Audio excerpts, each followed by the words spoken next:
Hello friends, स्वागत है आप सभी का सीबीबी कर आर्ट्स क्लास में। आज के इस वीडियो में नागरिक शास्त्र के मोस्ट इंपॉर्टेंट क्वेश्चन कवर करने वाले हैं जो आपकी बोर्ड परीक्षा में आने वाले हैं।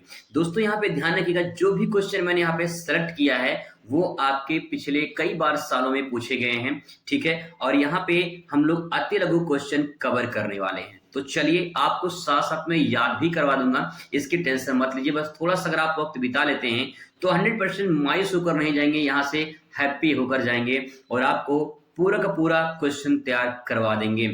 देखिए ध्यान रखिएगा, मैं एक बार थोड़ा रिव्यू आपको दिखा दूं। यहाँ पे क्वेश्चन पैटर्न देख सकते हैं, ये कुछ इंपॉर्टेंट क्वेश्चन है और ये आपके सामने यहाँ मिला के टोटल आपके सामने 25 क्वेश्चन हैं और ये 25 इंपॉर्टेंट क्वेश्चन आपके बोर्ड 2025 में पूछे जाएंगे। चलिए शुरुआत करते हैं। सबसे पहले बात करते हैं यहाँ पे इंपॉर्टेंट क्वेश्चन में। पहला क्वेश्चन आपके सामने है, सोवियत संघ का विघटन कब हुआ था? 2020-2022 में सवाल पूछा गया है। एग्जाम्पल के तौर पे मैंने लिख दिया है, बाकी और क्वेश्चन भी पूछे गए हैं किसी न किसी सत्र में।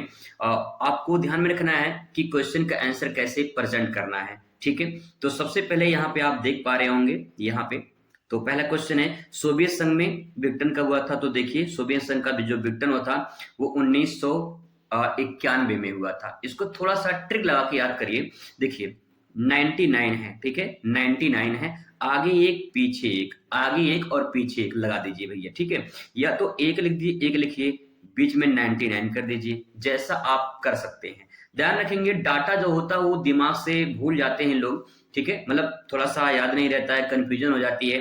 तो थोड़ा सा आप महसूस करें कि सोवियत संघ का विघटन कब हुआ था? 99 में। 99 मतलब 1 आगे आगे आगे एक पीछे के लगा देंगे, 1991 आपका काम हो जाएगा भैया, ठीक है। थोड़ा सा इसके बारे में और आइए एक्सप्लेन कर लेते हैं ताकि जो है आपको और जानकारी यहाँ से मिल जाए। सोवियत संघ के बड़े गणराज्य जो थे वो थे आपके रूस, यूक्रेन, बेलारूस। इनके द्वारा सोवियत संघ की समाप्ति की घोषणा के साथ सोवियत संघ का भी अंत हो गया था। तो सोवियत संघ में एक बहुत बड़ा एरिया था जिसमें सबसे बड़ा साम्राज्य रूस निकल कर आया, ठीक है, यूक्रेन, बेलारूस ये सब आए थे। लेकिन जब सोवियत संघ अंत हो गया तो पूरा का पूरा सोवियत संघ का पतन हो गया, ठीक है। चलिए बात करते हैं अगले क्वेश्चन पर। अगला क्वेश्चन आपके सामने है, यूरोपीय संघ की स्थापना क्यों की गई? इसके दो कारण बताइए। यूरोपीय संघ की स्थापना क्यों की गई, आइए समझने की कोशिश करते हैं। संघ मतलब एक गुट बनाया गया है। यूरोपीय संघ में बहुत सारे देश मिलकर एक गुट बनाए हैं ताकि आने वाले सालों में या फिर आने वाले फ्यूचर में कभी भी द्वितीय विश्व युद्ध या प्रथम विश्व युद्ध जैसी घटना न घट पाए, इसीलिए यूरोप के कुछ देश मिलकर एक यूरोपीय संघ अपना यूनियन बना लिए हैं ताकि अगर कोई भी देश किसी देश को टच करता है तो उसमें अन्य देश आके हस्तक्षेप करें ताकि जो है द्वितीय विश्व युद्ध या प्रथम विश्व युद्ध जैसी घटना न घटे, ठीक है। आइए बात करते हैं, पहला पॉइंट लिखा है। दोस्तों ध्यान रखिएगा, जितना पूछा गया है उतना ही लिखिए। दो कारण पूछा है ना, दो ही कारण लिखिए। ज्यादा लिखेंगे टाइम लॉस होगा, पूरा नंबर तभी मिलेगा, और ज्यादा लिखेंगे तभी उतना नंबर मिलेगा लेकिन आपका टाइम लॉस हो जाएगा और अन्य क्वेश्चन छूट सकते हैं। इसका विशेष ध्यान रखेंगे। इसके बाद दोस्तों बात करेंगे यहाँ पे अगले पॉइंट पर। तो पहला पॉइंट है, विश्व युद्ध के बाद देशों के मध्य एकता और उन्नति के लिए यूरोपीय संघ की स्थापना की गई। द्वितीय विश्व युद्ध जब हुआ, प्रथम विश्व युद्ध, द्वितीय विश्व युद्ध, प्रथम विश्व युद्ध 1914 से लेकर 1918 तक चला। द्वितीय विश्व युद्ध 1939 से लेकर 1945 तक चला। ये द्वितीय विश्व युद्ध और प्रथम विश्व युद्ध ऐसी घटना बाद में ना हो, इसके लिए इनकी स्थापना की गई। और इसके बाद जो है उन देशों में एकता बनाए रखना कि भाई प्रेम भावना से रहो, लड़ाई झगड़ा मत करो, ठीक है, और उन्नति के लिए नहीं, विकास करो, अपना अपना काम करो, अपना विकास करो भैया, दूसरे से क्या लेने देना है ना। लेकिन आज की डेट में समाज में ऐसा देखने को मिलता है कि अपने से ज्यादा दूसरे को देखते हैं लोग, और दूसरा क्या कर रहा है ये सबसे ज्यादा समस्या है। दूसरा प्रगति कर रहा है तो दुख सबसे ज्यादा होता है, ये सबसे बड़ी समस्या है समाज की, ठीक है। दूसरा पॉइंट देखिए, दूसरा पॉइंट यह है, यूरोपीय अर्थव्यवस्था का पुनर्निर्माण किया जाए और देशों के बीच आपसी संबंधों को नए प्रकार से जो है बनाया जाए ताकि जो है उनमें एक प्रेम भावना बन सके। आराम से सेंटेंस को समझ कर लिख सकते हैं, कोई मैंने यहाँ पे रट्टा मार नहीं है, मतलब रट्टा मार बताया नहीं है, बस आसानी से समझ जाएंगे कि भविष्य में कोई ऐसी घटना ना घटे, इसलिए यूरोपीय संघ की स्थापना की गई। आगे देखिए, भारत और चीन के बीच विवाद के दो प्रमुख कारण बताइए। दो कारण पूछा है, दुइये लिखेंगे भैया, ज्यादा नहीं लिखेंगे। ज्यादा लिखेंगे दिक्कत हो जाएगी क्योंकि टाइमिया खत्म हो जाएगा तो अगला क्वेश्चन वहां छूट जाएगा भैया, ध्यान रखेंगे, ठीक है। क्वेश्चन नंबर में तीसरा में पहला पॉइंट दोस्तों लिखेंगे, अरुणाचल प्रदेश और लद्दाख के अक्साई चीन क्षेत्रों का विवाद, ये सबसे बड़ा भारत और चीन के बीच में विवाद है, ठीक है। दूसरा है पाकिस्तान के परमाणु हथियार कार्यक्रम में चीन द्वारा सहायता करना, यानी पाकिस्तान का सहायता करता है, जानते हैं आप लोग। तो चाइना के द्वारा पाकिस्तान का मदद करना, ये भी एक तरह से सबसे बड़ी विवाद का कारण माना जाता है। दूसरी बात ये है कि पाकिस्तान भी उधर से हस्तक्षेप करता रहता है, अटैक करता रहता है, तो ये सबसे बड़ा मुद्दा यहाँ पे बन जाता है। तो आप 2 पॉइंट आराम से इसमें लिख सकते हैं। नेक्स्ट दोस्तों आपके सामने क्वेश्चन है, दक्षिण एशिया में शामिल किन्हीं दो देशों के नाम लिखिए। दक्षिण एशिया में शामिल दो देशों के नाम लिखिए। तो दक्षिण एशिया में भारत आता है, बांग्लादेश आता है, भूटान, नेपाल, यानी भारत के जो पड़ोसी देश हैं ये सब आपके आ जाते हैं। तो दो पूछा है, मैंने यहाँ पे 4 लिखा है लेकिन आप 2 ही लिखेंगे, ठीक है। चलिए नेक्स्ट क्वेश्चन बात करते हैं। अगला क्वेश्चन आपके सामने है, नेपाल गणतंत्र कब बना था? तो नेपाल में गणतंत्र जो गणराज्य है वो 2008 में बना था, और इसमें जो है राजतंत्र का समाप्त होने के बाद लोकतांत्रिक गणराज्य बनाया गया था। राजतंत्र मतलब राजा का तंत्र नहीं, राजा का शासन। पहले 2008 से पहले वहां पे राजा का शासन होता था, लेकिन 2008 में जो है लोकतांत्रिक गणराज्य, यानी जनता के द्वारा सरकार चुना जाएगा और जनता जो सरकार चुनेगी उसी को जो है शासन में आना है, सत्ता पे बनना है, जो पार्टी जीतेगी, है ना, इस प्रकार से। तो यहाँ पे लोकतंत्र जो आया था बहुत लेट में 2008 में आया, देख सकते हैं आप लोग। नेक्स्ट क्वेश्चन आपके सामने है, संयुक्त राष्ट्र संघ के प्रमुख अंगों के नाम लिखिए। बहुत ही इंपॉर्टेंट है, संयुक्त राष्ट्र संघ के प्रमुख अंग कौन कौन से हैं? तो देखिए, महासभा पहला पॉइंट, दूसरा है सुरक्षा परिषद, तीसरा पॉइंट है अंतर्राष्ट्रीय न्यायालय, चौथा पॉइंट है आर्थिक और सामाजिक परिषद, और पांचवा पॉइंट है आपका सचिवालय। ये 5 पॉइंट हैं जो कि यहाँ पे क्रम वाइज लिखा गया है, आप आगे पीछे भी लिख सकते हैं, कोई दिक्कत नहीं है। अब थोड़ा सा इसको याद करने की कोशिश करिए, मैं आपको ट्रिक की मदद से याद कराने की कोशिश कर रहा हूँ, ठीक है। महासभा, आप महसूस करिए कि आप सभा में बैठे हैं, और सभा नहीं बल्कि एक महासभा हो रही है, ठीक है। आप उस सभा में बैठे हैं, देखिए उस सभा में आप बैठे हैं, और उस सभा में सबसे बड़ा जो मुद्दा है वो सुरक्षा को लेकर है, यानी कैसे पूरे समाज को सुरक्षा प्रदान किया जाए, कैसे संयुक्त राष्ट्र का जो है सुरक्षा प्रदान किया जाए, ये आप समझिए, ठीक है। तो सबसे पहले आप कहाँ बैठे हैं? सभा में बैठे हैं, बल्कि सभा नहीं महासभा में बैठे हैं, और वहां पे सबसे पहला किस बात पे बात छिड़ी हुई है? सुरक्षा को लेकर, ठीक है, सुरक्षा को लेकर। अब अगर माने किसी को सुरक्षा प्रदान करनी है, किसी को कोई घटना घट जाती है, तो वहां पे अगर सुरक्षा नहीं मिलती है तो उसे कहाँ जाना चाहिए? उसे न्यायालय में जाना चाहिए, अंतरराष्ट्रीय न्यायालय में जाना चाहिए, वहां पे उसको मदद मिलेगी, वहां पे उसको जो है सहायता दी जाएगी। तो सबसे पहला पॉइंट दोस्तों यही है कि यहाँ पे आप महासभा में बैठे हैं, और महासभा में बैठकर सुरक्षा परिषद की बात हो रही है, और अगर किसी कोई दिक्कत परेशानी होती है तो कहाँ जाएगा? न्यायालय में जाएगा, और न्यायालय में जब जाएगा तो उसकी जो भी आर्थिक समस्या होगी, जो भी सामाजिक समस्या होगी, उसको सुना जाएगा भैया, ठीक है, उसको सुना जाएगा। और फिर इसके बाद जो है जब सामाजिक सुरक्षा, आर्थिक सुरक्षा के बारे में बात कही जाएगी, तो इसके बाद जो है वो उसको प्रमोशन कर दिया जाएगा, या फिर उसको सचिवालय में भेज दिया जाएगा कि भैया आपकी जो समस्या थी उसका सलूशन कर दिया गया है, ठीक है। तो यहाँ पे आप समझने की कोशिश करिएगा कि सबसे पहले आप महासभा में बैठे हैं, वहां पे सुरक्षा परिषद की बात हो रही है, सुरक्षा परिषद में जो भी बात होगी, अगर किसी को दिक्कत परेशानी होती है तो अंतर्राष्ट्रीय न्यायालय में जाएगा, अंतर्राष्ट्रीय न्यायालय में जाकर वहां पे आर्थिक और सामाजिक के बारे में बात होगी, फिर आपका जब वहां पे सुरक्षा मिल जाएगी आर्थिक और सामाजिक संबंधित, तो आपको सचिवालय में भेज दिया जाएगा, ताकि जो है आप वहां पे सुरक्षित रहें। ये 5 पॉइंट है, आराम से ऐसे कहानी की तरह आप समझ पाएंगे, तो आपको रट्टा नहीं मारना पड़ेगा, ठीक है। क्वेश्चन नंबर 7 आपके सामने आ चुका है, वैश्विक स्तर पर फैलने वाली 2 महामारियों के नाम लिखिए।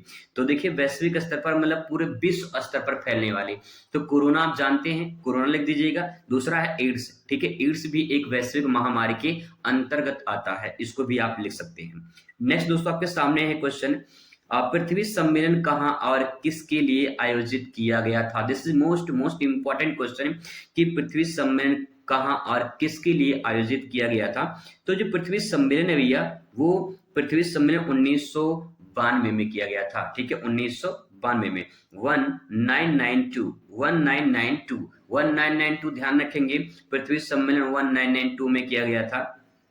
ये ब्राजील का एक शहर है रियो डी जेनेरो, यहाँ पे किया गया था और ये पर्यावरण संरक्षण पर आधारित था। ठीक है, अगर मैं बात करूं ब्राजील की तो यहाँ पे थोड़ा सा महसूस करिए, तो यहाँ पे ये आप अगर नक्शा देख पाएंगे तो ये है साउथ अमेरिका। ठीक है, ये भैया साउथ अमेरिका यानी दक्षिणी अमेरिका महाद्वीप, और यहाँ पे जो ब्राजील है कुछ इस प्रकार से ब्राजील का मानचित्र आएगा, और रियो डी जेनेरो जो है ये समुद्र के तट पर है। ठीक है, ये पूरा का पूरा डायग्राम है।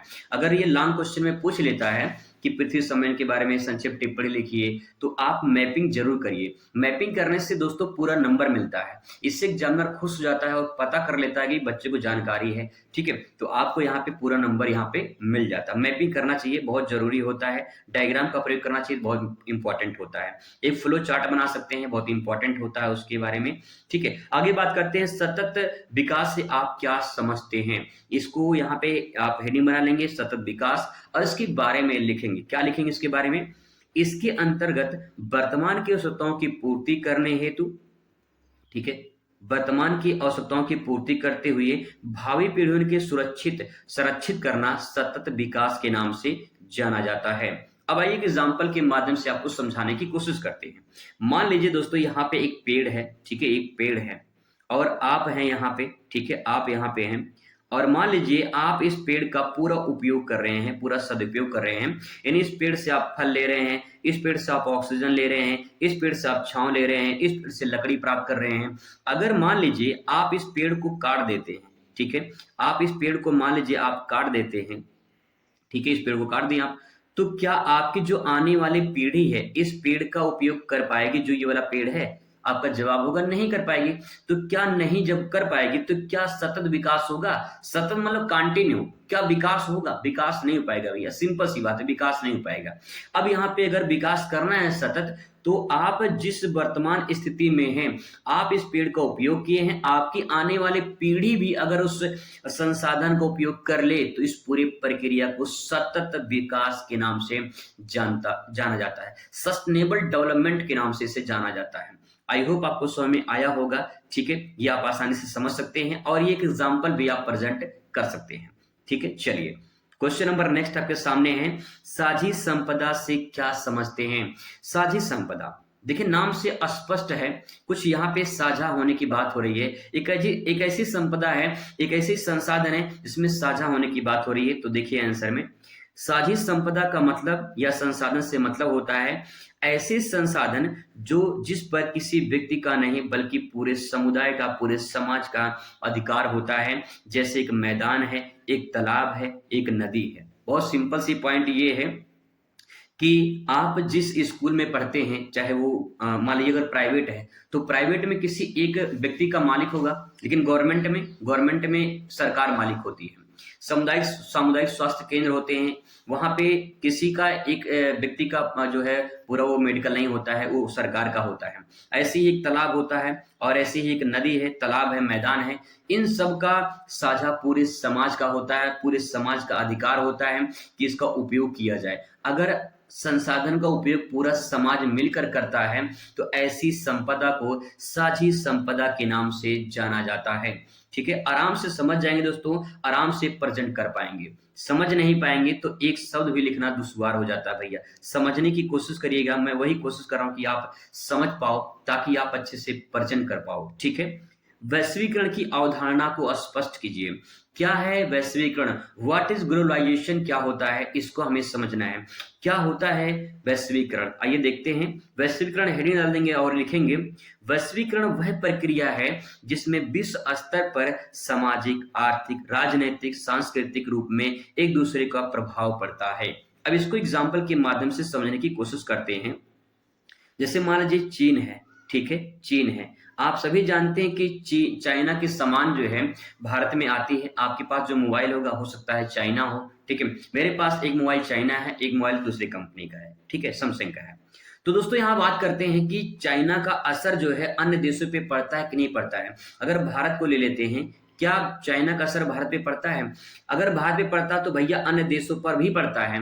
यानी कहने का मतलब ये है कि कोई भी एक देश अपना वस्तु या अपने संसाधन या राजनीतिक मुद्दा किसी अन्य देशों में जब प्रसार करे, फैला दे, तो उसी को वैश्वीकरण के नाम से जाना जाता है। या सिंपल भाषा में और समझने की कोशिश करिए, अगर चाइना जो है, ये चाइना जैसे भारत में अपनी कंपनी खोल दिया है, ऐसे न जाने कितने देशों में अपनी कंपनी खोल रखा होगा। तो ये क्या हो रहा है, ये ग्लोबलाइजेशन हो रहा है, यानी वैश्वीकरण हो रहा है। वैश्वीकरण का ही मतलब होता है विश्व स्तर पर फैला देना। किस चीज को, समाज को, यानी एक देश से दूसरे देश में कोई जाते हैं आते हैं, कुछ लोग जाते हैं आते हैं, वहां पर रहते हैं बसते हैं, तो वहां की संस्कृति यहाँ पे और यहाँ की संस्कृति वहां पे जाती है कि नहीं जाती, बिल्कुल जाती है। ऐसी आर्थिक है, आर्थिक मतलब वस्तुओं का आयात निर्यात होता है कि नहीं होता है, बिल्कुल होता है। राजनीतिक, राजनीतिक का मतलब एक सरकार, मतलब एक नेता जैसे मोदी जी हैं तो दूसरे देश में जाते हैं, कोई दूसरे देश का भारत में आता है, तो ये राजनीतिक हो जाएगा, ठीक है। सांस्कृतिक, वहां की संस्कृति यहाँ पे, यहाँ की संस्कृति वहां पे, इस प्रकार से ये पूरा का पूरा क्या हो रहा है, ग्लोबलाइजेशन हो रहा है, यानी वैश्वीकरण हो रहा है। यही प्रक्रिया जो कहलाती है उसी को वैश्वीकरण के नाम से जाना जाता है, ठीक है। आई होप आपको क्लियर हुआ होगा। क्वेश्चन नंबर आपके सामने 12 है, वैश्वीकरण के किन्हीं दो दुष्परिणामों का उल्लेख कीजिए। दो दुष्परिणाम बताना है, ज्यादा नहीं बताना है, क्योंकि दो ही पूछा गया है भैया, ठीक है। पहला है वैश्वीकरण का दुष्परिणाम क्या हो सकता है, यानी वैश्वीकरण अगर हो रही है तो उसके पीछे क्या क्या समस्याएं हो सकती हैं। पहला है एकारवादी समस्या, दूसरा है पारस्परिक निर्भरता। जिससे मान लीजिए बहुत सारे लोग हैं एक ही देश पर निर्भर हो जाते हैं, ठीक है। और दूसरा मैं बता रहा हूं, यहाँ पे ध्यान रखिएगा, बहुत सारे लोग होते हैं एक ही देश पे निर्भर हो जाते हैं और उसी देश पे निर्भर होते हैं। अगर वो देश अगर संसाधन ना दे तो फिर क्या उस देश का विकास हो पाएगा, नहीं हो पाएगा। अगर आप किसी दुकान से सामान खरीदते हैं तो कुछ लोग होते हैं जो एक ही दुकान पर निर्भर हो जाते हैं, उसी दुकान से सारे सामान लेते हैं, लेकिन क्या पता कि वो सामान महंगा दे रहा हो, है ना। इसीलिए कई सारे दुकानों पे जाके पता कर लेना चाहिए कि भैया सामान कितना सस्ता है, कितना महंगा है, क्या रेट है, उसका पता कर लेना चाहिए। अगर किसी एक पर निर्भर होंगे तो ये बहुत बड़ी समस्या हो जाएगी, ठीक है। आगे देखिए, एकारवादी मतलब एकाधिकारवादी। एकाधिकारवादी का मतलब होता है कि एक ही अधिकार प्राप्त है, ठीक है। जैसे व्यापार है तो व्यापार में एक ही अधिकार प्राप्त है कि एक देश से दूसरे देश से व्यापार ही कर सकता है यहाँ पे, और कुछ नहीं कर सकता है। तो यहाँ पे एकाधिकार भी यहाँ पे समस्या या दुष्परिणाम इसका हो जाएगा, ठीक है। आगे क्वेश्चन दोस्तों आपके सामने यहाँ पे है कि महात्मा गांधी की हत्या कब और किसने की थी। तो आप सभी जानते हैं महात्मा गांधी की हत्या 30 जनवरी 1948 को नाथूराम गोडसे ने गोली मारकर हत्या कर दी थी। नेक्स्ट क्वेश्चन आपके सामने है कि किन्हीं दो ऐसे राज्यों का नाम बताइए जो पहले केंद्र शासित प्रदेश हुआ करते थे। तो अरुणाचल प्रदेश, गोवा केंद्र शासित प्रदेश हुआ करते थे, ठीक है। नेक्स्ट आपके सामने है, अगला क्वेश्चन है स्वतंत्रता के बाद भारत के सामने कौन कौन सी चुनौतियां थी। तो देखिए, पहला चुनौती है राष्ट्रीय एकता की चुनौती, दूसरा है लोकतंत्र स्थापित करने की चुनौती। राष्ट्रीय एकता की चुनौती का मतलब दोस्तों यही है कि राष्ट्र को एक में बांधना सबसे बड़ी चुनौती थी, क्योंकि इतने बड़े विशाल देश को एक में बांधना एक बहुत बड़ी चुनौती मानी जाती थी सरकार के लिए। लोकतंत्र स्थापित करना उससे भी बड़ी समस्या थी। नेक्स्ट है, अगला पॉइंट यहाँ पे है कि भारतीय जनसंघ पार्टी के किन्हीं दो प्रमुख नेताओं का नाम बताइए। तो भारतीय जनसंघ पार्टी का जो दो नेता हैं वो श्यामा प्रसाद मुखर्जी और पंडित दीनदयाल उपाध्याय, यहाँ पे दो नाम लिख सकते हैं। क्वेश्चन नंबर 17 आपके सामने है, भारत के नियोजन के किन्हीं दो उद्देश्यों का उल्लेख कीजिए। तो भारत के जो दो नियोजन है उसको यहाँ पे समझना है। नियोजन का मतलब क्या, प्लानिंग, ठीक है, प्लानिंग करना। तो पहला है संसाधनों को समानता, भाई संसाधन को उपयोग करना है, समानता के साथ उपयोग करना है। जैसे एग्जांपल से बात करें, मान लीजिए आपके क्लास में, ठीक है, आपके क्लास में कुछ मान लीजिए किताब बांटा जा रहा है या कॉपी बांटा जा रहा है, तो कॉपी या किताब सबको बराबर मिलना चाहिए। अगर किसी को कम किसी को ज्यादा मिल जाएगा तो वहां पे समानता नहीं है, बल्कि वहां पे असमानता देखने को मिलेगी। इसका मतलब ये है कि जो भी संसाधन है वो समान रूप से सबको मिलना चाहिए, ये पहली प्लानिंग। दूसरा, वस्तुओं सेवाओं में वृद्धि किया जाए, ताकि जो है वस्तुओं सेवाओं की वृद्धि होगी तो कहीं न कहीं जनसंख्या को फायदा मिलेगा, क्योंकि जनसंख्या बढ़ रही है तो वस्तुओं और सेवाओं में वृद्धि होनी चाहिए। नेक्स्ट दोस्तों आपके सामने क्वेश्चन नंबर 18 है, बॉम्बे प्लान क्या है। बॉम्बे प्लान की अगर बात करें तो भारत के उद्योगपतियों द्वारा नियोजित अर्थव्यवस्था के संचालन के लिए एक प्रस्ताव पारित किया, मतलब तैयार किया था, जिसे बॉम्बे प्लान के नाम से जाना जाता है। अगर इसको बात किया जाए तो यहाँ पे देखिए उद्योगपति का नाम लिखा है, तो भारत के जो उद्योगपति थे ये सब मिलकर एक नियोजित अर्थव्यवस्था, मतलब एक ऐसी प्लानिंग की है जिससे देश की अर्थव्यवस्था को बढ़ाया जा सके, और उसी प्लान को बॉम्बे प्लान के नाम से जाना जाता है। क्वेश्चन नंबर नेक्स्ट आपके सामने 20 है दोस्तों। यहाँ पे भारत की विदेशी नीति के 4 प्रमुख सिद्धांत क्या हैं? जो विदेशी नीति है उसके 4 प्रमुख सिद्धांतों को लिखना है। तो पहला सिद्धांत लिखेंगे गुटनिरपेक्षता का सिद्धांत। गुटनिरपेक्षता सिद्धांत का मतलब ये है कि यहाँ पे जो भी काम किए जाएंगे वो सही तरीके से किए जाएंगे। कोई भी यहाँ पे धर्मवाद नहीं, कोई भी क्षेत्रवाद नहीं, कोई भी जातिवाद नहीं होना चाहिए। नेक्स्ट है राष्ट्रीय हित की सुरक्षा। भाई सिंपल सी बात ये है, विदेशी नीति में राष्ट्रीय हित की सुरक्षा होनी चाहिए, नहीं देश के हितों की सुरक्षा रखनी है। कोई ऐसा भी काम ना किया जाए जिससे देश पर आंच आए, तो ये राष्ट्रीय हितों की सुरक्षा हो जाएगी। साम्राज्यवाद का विरोध किया जाए। बहुत सारे ऐसे देश होते हैं, जैसे चाइना को ले लीजिए। चाइना का जो कब्जा है वो तिब्बत पर कब्जा है, ठीक है, तिब्बत पर कब्जा है। तो चाइना क्या सोचता है, उसके जहन में क्या है, साम्राज्यवाद है। तो साम्राज्यवाद का यहाँ विरोध करना ये भारत की विदेशी नीति है, ठीक है। नेक्स्ट है वैश्विक शांति। वैश्विक शांति का मतलब है कि विश्व स्तर पर शांति बने रहे, कोई भी लड़ाई झगड़ा विश्व स्तर पर ना हो, इसके लिए भारत जो है विदेशी नीति का सिद्धांत अपनाता है, ठीक है। नेक्स्ट आपके सामने क्वेश्चन नंबर 20 है, पंचशील समझौता कब और किन देशों के मध्य हुआ था? तो ये आपको ध्यान में रखना है। पंचशील समझौता 1954 में हुआ था, ठीक है, 1954 में हुआ था। और भारत के प्रधानमंत्री पंडित जवाहरलाल नेहरू और चीन के प्रमुख चाउ एन लाई, ठीक है। अब देखिए सिंपल सी बात ये है, यहाँ पे चाइना के जो प्रमुख है चाउ एन लाई, आप कह सकते हो कि चाउमिन लाई चाउ एन लाई है। तो आप महसूस करें कि चाउमिन लाई कितना लाई, 5-4 प्लेट लेकर आओ भैया, या 4-5 प्लेट लेकर आओ, ठीक है। तो 54 में यहाँ पे देखिए आपका 5-4-4-5, ठीक है, इस प्रकार से 54 को याद कर सकते हैं। नेक्स्ट क्वेश्चन आपके सामने है, इंदिरा गांधी की हत्या कब हुई थी? तो इंदिरा गांधी की हत्या जो है 31 अक्टूबर 1984 को नई दिल्ली में हुई थी। नेक्स्ट क्वेश्चन आपके सामने दोस्तों क्वेश्चन नंबर 22 है, आपातकाल की घोषणा कब और किसके द्वारा की गई थी? This is most important question. आपातकाल का क्वेश्चन आता है एग्जाम में। आपातकाल 25 जून 1975 को लागू हुआ था। और राष्ट्रपति की बात करें तो फखरुद्दीन अली अहमद उस टाइम पे राष्ट्रपति थे और प्रधानमंत्री इंदिरा गांधी थी। तो इनके द्वारा जो है आपातकाल की घोषणा की गई थी। क्वेश्चन नंबर 23 की बात करें तो वर्ष 1975 में राष्ट्रीय आपातकाल की घोषणा के 2 कारण बताइए। तो क्यों आपातकाल आया था? तो पहला, देश में अशांति उत्पन्न हो गई थी, बहुत सारे जगह पे लोग उपद्रव कर रहे थे, इसके कारण आपातकाल लागू हुआ था। नेक्स्ट है, सरकार और न्यायपालिका के बीच मतभेद हो गया था। न्यायपालिका कुछ कह रही थी, सरकार कुछ कह रहा था, और इसके बाद जो है दोनों में एक तरह से कहासुनी हो गई, और फिर इसके बाद जो है सरकार को आपातकाल की घोषणा करनी पड़ी।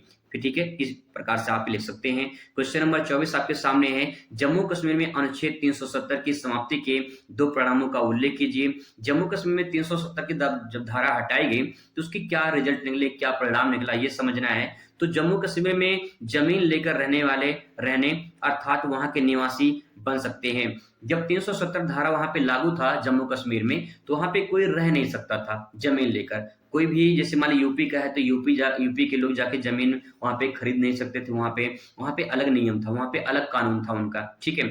जब 370 धारा समाप्त हो गई तो वहां के निवासी अब बन सकते हैं, कोई भी जमीन वहां पे खरीद सकता है, अपना घर बनवा के रह सकता है। दूसरा पॉइंट लिखेंगे, जम्मू कश्मीर में विभिन्न प्रकार के असमानताओं को समाप्ति हो गई। वहां पे जो विभिन्न प्रकार की असमानता थी वो समाप्त कर दिया गया। सामाजिक समानता, वहां पे असमानता ज्यादा देखने को मिलती थी, जिसे समाप्त कर दिया गया। नेक्स्ट आपके सामने है 25 नंबर क्वेश्चन, लास्ट 2025 क्वेश्चन आपके सामने है। वायुमंडल के संबंध में सॉरी फॉर दैट मंडल आयोग के संबंध में समाज किस वर्ग से है? तो मंडल आयोग का संबंध समाज के किस वर्ग से है, ये समझना है। तो मंडल आयोग का गठन भारतीय समाज के विभिन्न वर्गों के बीच शैक्षिक सामाजिक पिछड़ेपन तथा इसके बाद जो है व्यापकता का पता लगाने के लिए किया गया है। यानी अगर एक लाइन में समझना है तो आप इतना समझ जाइए कि जो मंडल आयोग है इसका समाज से संबंध जो है वो समाज के पिछड़े वर्ग और पिछड़ेपन की जो है पता करना और शैक्षिक व्यवस्था को पता लगाना, इससे इसका संबंध है। तो दोस्तों कुछ ये इंपॉर्टेंट क्वेश्चन 25 इंपॉर्टेंट क्वेश्चन है, और 25 इंपॉर्टेंट क्वेश्चन जो है अगर आप इसे तैयार कर लेते हैं तो आपके एग्जाम में यहाँ से देखने को क्वेश्चन मिलेंगे। अगर आप इसे प्रेजेंट कर देते हैं तो आपको पूरा नंबर मिलेगा। जहां तक मैंने कोशिश किया दोस्तों आपको अच्छे से समझा सकूं। अगर कोई दिक्कत परेशानी हुआ होगा तो आप एक कमेंट जरूर करिएगा, ताकि मैं उस समस्याओं को, उस प्रॉब्लम को जो है सॉल्व कर सकूं। चलिए मुलाकात करते हैं अगली वीडियो में, तब तक खुश रहिए, मस्त रहिए और जिंदगी में स्वस्थ रहिए। धन्यवाद।